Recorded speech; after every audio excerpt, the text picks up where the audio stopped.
don't think I'll ever forget what did happen. Of course, it was on October 11th of '73. I was employed by F.B. Walker and Son Shipyard at that time, and Calvin was also a friend of mine. Many evenings after work, I'd go fishing on the river when I'd have time. So that day in particular, about noon, Calvin and myself had planned on going fishing that evening after work. And after we had went home and got our tackle, of course, and went down to the river, we tried several places, and we came back up to the old Shaw Peter shipyard, and I was sitting on an old pier fishing out into the river. And I don't know whether what really attracted my attention, but I heard a hissing-like sound. And when I turned and looked behind me, there was some kind of craft that was, it was probably 18 inches or a foot off of the ground, just hovering there. And there were two blue lights up toward the front of it, and they were either revolving or pulsating. And I really didn't know what to think. I didn't know what it was. It startled me at first, and I stepped down off of the pier, and I looked around, and well, I saw Calvin step down too, and he was looking at the same thing I was. And about the time we stepped on the ground, there was a door open there in the front, just seemed to appear there, probably a sliding door. And there was a brilliant light that came out of from outside of the craft, just a beam of light. And there was something well, I know now it was robots, but there was something that came into the door. There was three of them, in fact, one behind the other one, and they just seemed to glide out of the door. They never touched the ground, and I didn't know what to do. I'd become quite frightened at that time, and the river was behind us. We couldn't go that way. So, and those things were getting close to us. And when they got up real close to me, I guess I just froze. I don't know, but then they came around, and one of them took hold of this arm, and I felt pain in it just instantly. And one of them took hold of the other arm, and I seemed to just rise up from the ground at the height they were, in more or less a leaning position. So they weren't very tall. I mean, I'm 5'8", and I was a little taller than they were. And about that time, Calvin, he was to my right. I saw one take hold of him, and he just went limp. And I found out later that he had passed out. He had fainted from the fear, I suppose.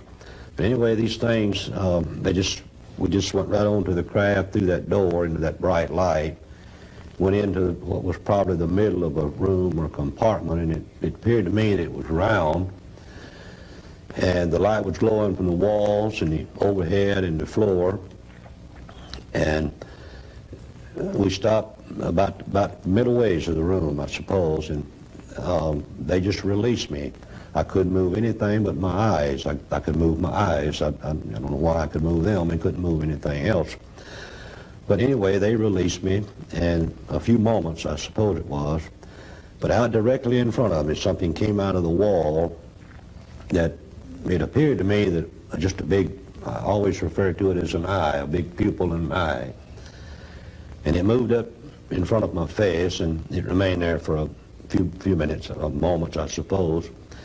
And it went downward and went under me, and I'm assuming it went up the backside because it came back up over my head, came back in front of me, and it remained there for a few more, probably a minute or two or more. And it moved back into the light in the wall and disappeared. I was still suspended there. I didn't know, it wasn't anything I could do. I just kept thinking, what are they going to do with me? Are they going to take me away? Or I couldn't imagine what they were going to do or what they were doing with me.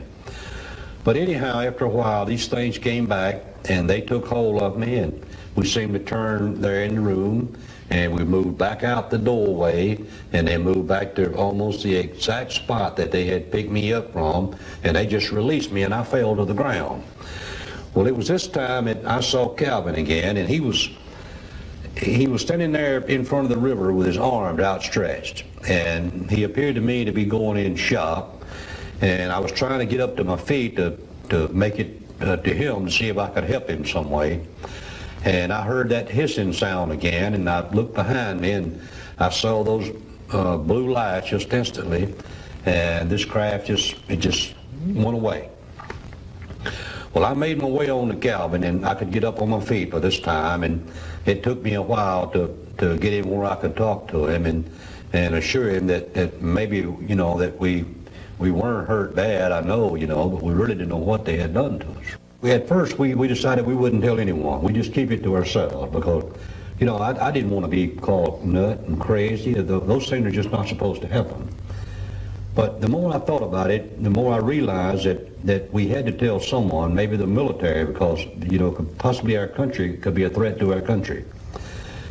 So we stopped on the way home, and I called Keesler Air Force Base from a pay phone, and briefly I tried to explain to them what had happened, but they informed me that they didn't handle those things, that we'd have to go through the local sheriff's department.